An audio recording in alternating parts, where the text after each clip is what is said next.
Welcome back. आगाज में आपको बताएं, बानी पीटीआई एक केस में बरी, एक में जमानत मंजूर। इस्लामाबाद हाई कोर्ट ने 190 मिलियन पाउंड रेफरेंस में जमानत मंजूर की। बानी पीटीआई को रिहा करने का हुक्म दे दिया। अदालत ने बानी पीटीआई को 10 लाख रुपए के जमानती मचलके जमा कराने की हिदायत की। डिस्ट्रिक्ट एंड सेशन कोर्ट ने बानी पीटीआई को थाना खन्ना के मुकदमे से बरी कर दिया। आज़ादी मार्च और 2022 में दफ़ा 144 की खिलाफ वर्जी पर शवाहिद नाकाफी करार दिए। इन फैसलों के बावजूद बानी पीटीआई जेल में ही रहेंगे। उनकी साइफर और इद्दत केस में सजा मुअत्तल नहीं हुई।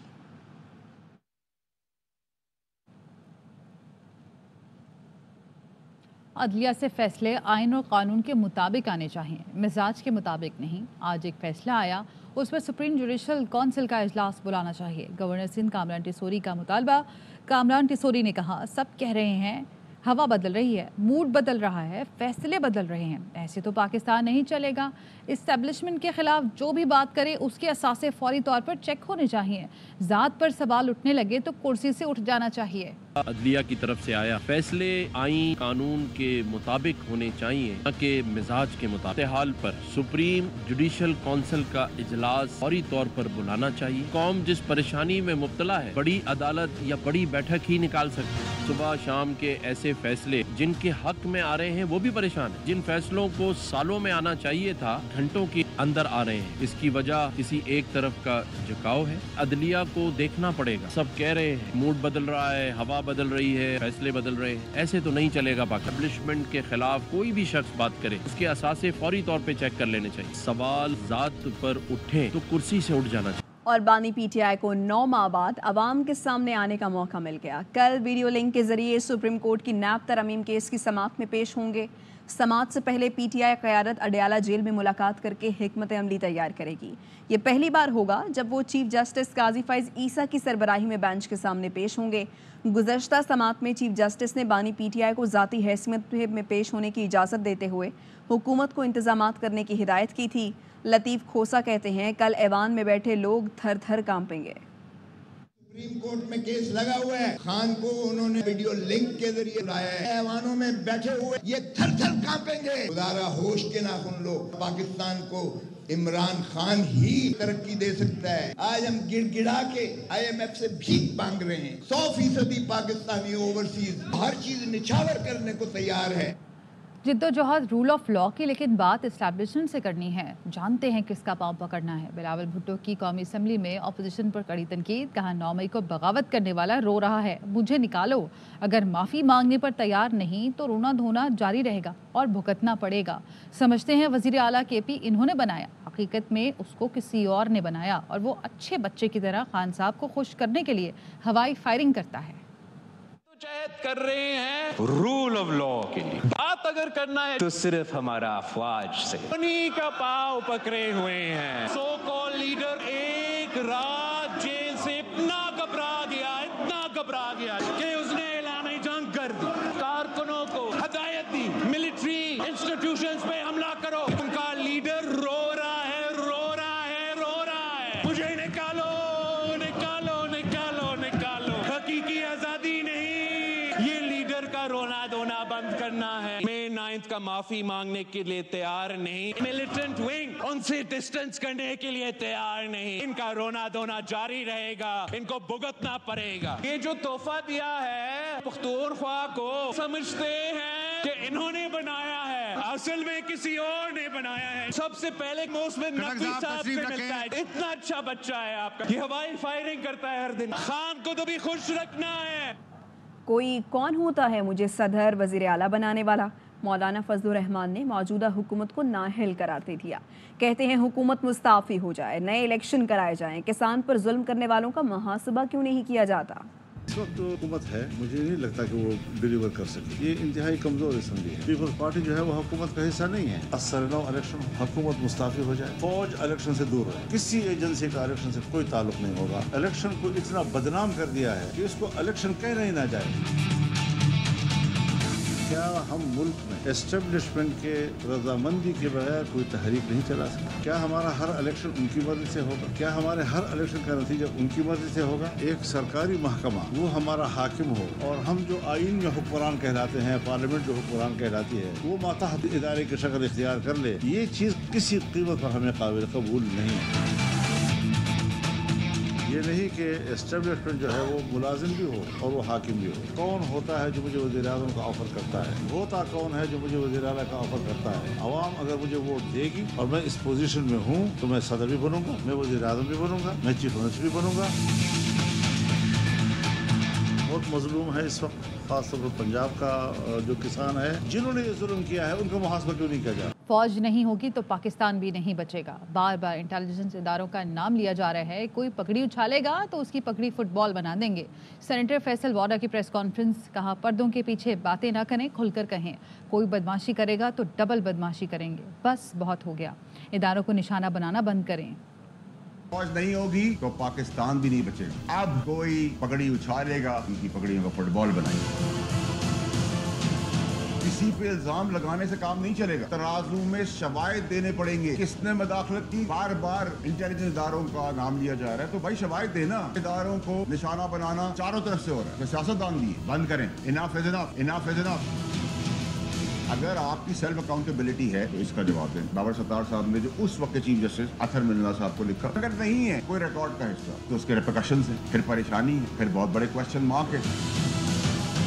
उन दो मीडिया हाउसेस को भी बताना चाहता हूँ कि वो दिन चले गए जब आप दो आइन और कानून के ठेकेदारों को मिला के सियासतदान और दीगर को उठाते बिठाते। मैं अब आपको बताऊंगा उठाना बिठाना, उल्टा करके लिटाना किसको कहते हैं। और मारूफ ड्रामा निगार अनवर मकसूद की पाकिस्तान लिटरेचर फेस्टिवल कोयटा में तीखी बातें। अनवर मकसूद ने कहा उन्हें बलूचिस्तान का खोया पसंद है। कहने लगे मोइन अख्तर से बेहतर फनकार मिल गया है, आजकल वो बेकार है। अगले हफ्ते से रिकॉर्डिंग शुरू करेंगे। मेज़बान ने पूछा वो फनकार कौन है? अनवर मकसूद ने बेसाख्ता जवाब दिया, शेख रशीद।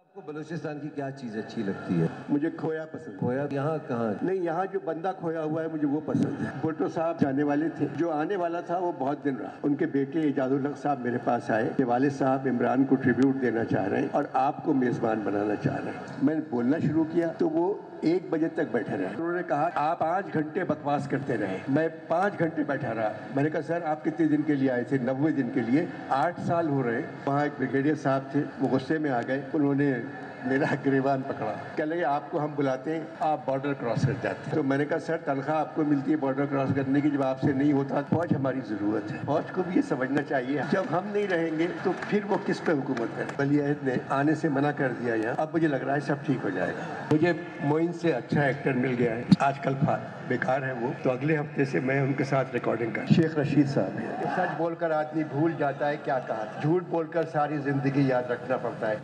खबरें और भी हैं, लेकिन यहाँ वक्त हुआ है एक ब्रेक का। Welcome back. खैबर पख्तूनख्वा हुकूमत ने केपी हाउस इस्लामाबाद में गवर्नर की एनेक्सी खाली करा ली। गवर्नर के लिए मखसूस कमरे वजीरों और अरकान असेंबली को अलॉट होंगे। बैरिस्टर सैफ कहते हैं रवैया ठीक ना हुआ तो गवर्नर को उठाकर पंजाब फेंक देंगे। फैसल करीम कुंडी कहते हैं वो गवर्नर हाउस में किसी पर पाबंदी नहीं लगाएंगे। सिर्फ फैसल कुंडी बन गया, मैं अली अमीन से बड़ा बदमाश हूँ। अपनी औकात में रहो। मैंने जवाब दिया, मुझे गिला ना करना। मुझे पता है अली अमीन जैसे लोगों के साथ कैसे निपटा जाता है। आपकी गाड़ी का तो भी मेरे बजट से जाता है। वज़ीर आला खुद भत्ते दे रहा होता है। इस दफा छोड़ रहा हूँ, दोबारा नहीं छोड़ूंगा। बात लफ्जी गोलाबारी से आगे बढ़ गई। सूबाई हुकूमत ने केपी हाउस में गवर्नर की एनेक्सी खाली करा ली। गवर्नर हाउस भी जो है ना आपकी मलकियत नहीं है। ऐसा ना हो कि फिर मैं इसको अजायब घर बना के आपको 2 कमरों की एनेक्सी पड़ी है ना नीचे, उसमें शिफ्ट कर दूंगा।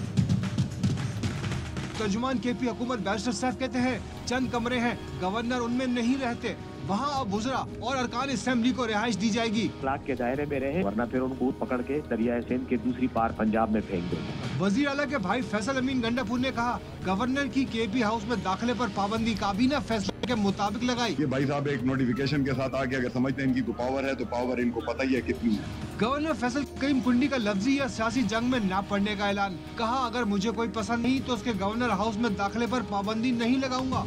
कल तक लोड शेडिंग कम ना की तो पेस्को दफ्तर पर कब्जा कर लूंगा। वज़ीर आला KP अली अमीन गंडापुर ने अल्टीमेटम दे दिया। कहा वफाकी हुकूमत और वज़ीर तवानाई को कई बार लोड शेडिंग का मसला हल करने का कहा। आप शराफत की ज़ुबान को कमज़ोरी समझते हैं। 5 से 6 घंटे का फौरी रिलीफ दे, वरना ग्रिड स्टेशन सूबाई हुकूमत के हवाले करके खुद शेड्यूल बनाऊंगा। शेड्यूल चेंज होना चाहिए। कल से लोड शेडिंग अगर ठीक ना हो तो कल पैसे ऑफिस जाके सारे के सारे ग्रिड, सारे के सारा सिस्टम टेक ओवर करूंगा, अपने सूबे की हुकूमत को दूंगा। मेरे सूबे के लोग बैठेंगे और ये बटन आपके हाथ में आया हुआ सजा देने के लिए और आप मेरे हाथ में आएगा। फिर मैं देखता हूँ कि आप मुझे कैसे देते, क्योंकि आप लोग मेरे सूबे के साथ ज्यादती कर रहे हैं। आप मेरे ख्याल में ये समझते हैं कि आपके साथ शराफत की ज़बान में बात करें तो आप कमजोरी समझना शुरू करते हैं। ये मेरी वार्निंग नहीं है, मेरी टाइम लाइन है। बिलावल ने गंदम स्कैंडल के जिम्मेदारों के खिलाफ एक्शन का मुतालबा कर दिया। चेयरमैन पीपल्स पार्टी ने कहा निगरान हुकूमत में बाहर से गंदम मंगवाकर पाकिस्तान को नुकसान पहुंचाया गया। हुकूमत कमेटी खेलना बंद करे, मुलविस लोगों को ढूंढ कर एक्शन लें। वफाकी हुकूमत में आवाम का टैक्स का पैसा दूसरे ममालिक के किसानों को दिया गया और इम्पोर्ट करवाया गया। वीट हमारा किसानों का मुआशी कत्ल जारी है। अकाउंटेबिलिटी होना चाहिए। हुकूमत वक्फ कमेटी खेलना बंद करे। वज़ीर आज़म शहबाज शरीफ साहब को ढूंढना चाहिए कौन से ब्यूरोक्रेट्स हैं, कौन से मिनिस्टर्स हैं जो इस स्कैंडल में मुलविस थे। और अब बात मौसम की। मुल्क भर में गर्मी की शिद्दत बढ़ती जा रही है। झुलसाती गर्मी ने शहरियों को बेहाल कर दिया है। लाड़काना में दर्जा हरारत 45, दादू, सखर, जैकबाबाद और सिब्बी में 44 डिग्री सेंटीग्रेड तक पहुंच गया। मुल्तान में दर्जा हरारत 43 सेंटीग्रेड रिकॉर्ड किया गया। लाहौर में 42 डिग्री लेकिन शिद्दत 44, जबकि कराची में 39 डिग्री के साथ गर्मी की शिद्दत 40 डिग्री महसूस की गई। पाकिस्तान लिटरेचर फेस्टिवल कोयटा में माहिरा खान आ गईं और छा गईं। फिल्म स्टार को अपने दरमियान देखकर कोयटा वालों ने भरपूर खैरमकदम किया। माहिरा ने कोयटा में फिल्म बनाने का वादा भी कर लिया। मंजूर अहमद की रिपोर्ट। लिटरेचर फेस्टिवल में शोर मचाते मोबाइल कैमरे तामे ये नौजवान बेताब है मारूफ फिल्म स्टार माहिरा खान की एक झलक देखने के लिए। फिर क्या, जो ही माहिरा खान स्टेज पर पहुंची तो पहली मर्तबा अपनी पसंदीदा फनकारा को देखकर परस्तारों ने उनका वालेहाना इस्तकबाल किया। डायरेक्टर वजाद रऊफ के साथ माहिरा खान की निशिस्त हुई, जिसमें उन्होंने अपनी पसंद नापसंद सब खुलकर बताए। जाने वो कैसे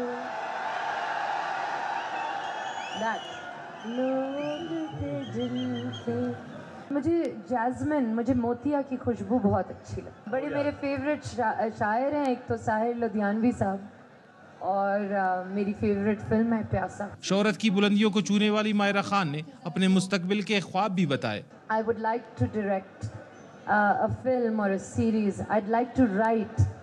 I'd like to one day, inshallah, become an actor जिस पे एक भी बंदा ये ना कह सके कि इसको नहीं आता अपना काम। परस्तारों ने माहिरा खान से दोबारा आने और बलूचिस्तान में फिल्म बनाने की फरमाइश की तो उन्होंने फौरन आमी भर ली। माहिरा खान से एक कमिटमेंट चाहते हैं कि वो एक बलूचिस्तान में फिल्म बनाएगी और यहाँ पे शूट करेगी। डन। माहिरा खान के सेशंस में ऑल कचाकच बना रहा। शुरका अपने सुपरस्टार्स की गुफ्तगू से महजूज हुए। कैमरामैन अबीबुल्लाह कंदानी के साथ मंजूर अहमद, अरवा न्यूज़, कोयटा। वापस आएंगे एक ब्रेक के बाद, हमारे साथ रहिए। Welcome back. CPAC ने पाकिस्तान की मुआशी तरक्की में अहम किरदार अदा किया। नायब वज़ीर आज़म इसहाक डार का कहना है मसला कश्मीर पर चीन के उसूली मौक़िफ़ को सराहते हैं। चीन की क़यादत से शांगला हमले पर दुख और ताज़ियत का इजहार किया। CPAC इलाकाई और जोग्राफियाई सूरत हाल समेत मुख्तलिफ उमूर पर बातचीत हुई। चीनी वज़ीर ख़ारिजा वांग जी ने कहा चीन पाकिस्तान के साथ ताल्लुकात को बहुत अहमियत देता है। पाक चीन दोस्ती चट्टान की तरह मजबूत है। नायब वज़ीर आज़म का मनसब संभालने के बाद इसहाक डार का दौरा अहम है। पाकिस्तान और चीन की दोस्ती वक्त के साथ मज़ीद मजबूत हुई है।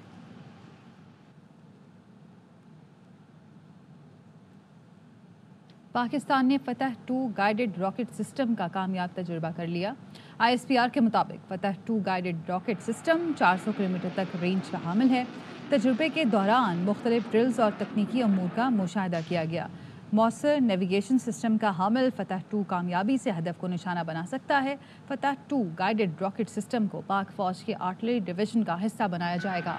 कराची में वालिदैन की इकलौती औलाद 22 साल के तालिब इल्म को डाकू ने कत्ल कर दिया। मकतूल ने हाल ने भी फायरिंग की थी जिससे एक डाकू मारा गया। पुलिस का दावा है मरने वाले डाकू का साथी उसकी फायरिंग से हलाक हो गया। मोहम्मद आसिफ खान की रिपोर्ट। कराची में सुपर हाईवे जमाली पुल के करीब डाकुओं की फायरिंग से 22 साला शेख मोहम्मद निहाल जाँ बाक हो गया। मकतूल के हमरा उसका मामू अयाज भी डाकुओं की फायरिंग से जख्मी हुआ। मकतूल ने अपने मामू के पिस्तौल से डाकुओं पर फायरिंग की, जिसके नतीजे में एक मुबैना डाकू मौके पर हलाक हुआ। अभी इलेक्शन से 2 दिन पहले इसी भाई से हुंडा 150 छीनी है, इसके सीने पे गन रख के। अभी तीसरे महीने में 2 वाकयात हो गए। यार अब किसकी कौन सी हुकूमत, कैसी हुकूमत? अल्लाह ताला ही कहीं कोई अजाब आएगा तो ये मुल्क सुधर सकता है, वरना मुश्किल है भाई। निहाल माँ बाप का इकलौता बेटा, निजी यूनिवर्सिटी में शोबा आर्किटेक्चर का तालिब इल्म और नॉर्थ नाज़ाबाद का रिहायशी था। ये अपने घर का इकलौता बच्चा था, ठीक है। और इस वक्त कराची में जो लाकानूनियत चल रही है ना, इसके जिम्मेदार और कोई भी नहीं है, ये कानून नाफिज करने वाले इदारे हैं। पुलिस का दावा है कि हलाक मुबैना डाकू का साथी भी जख्मी हालत में फरार हुआ, जो गश्त पर मामूर पुलिस से मुबैना मुकाबले में मारा गया। कैमरामैन फहीम खान के साथ मोहम्मद आसिफ खान, ARY न्यूज़, कराची। असद तूर पर हमला करने वालों के खाके इनामी रकम के साथ अखबारों में शाया करें। सुप्रीम कोर्ट का 13 मई की समाअत का तहरीरी हुक्मनामा जारी। कहा गया, पुलिस अफसर सहाफ़ियों पर हमलों और अगवा की दुरुस्त तफ्तीश नहीं कर रहे। पुलिस रिपोर्ट से तफ्तीशी अफसरों की नाअहली जाहिर होती है।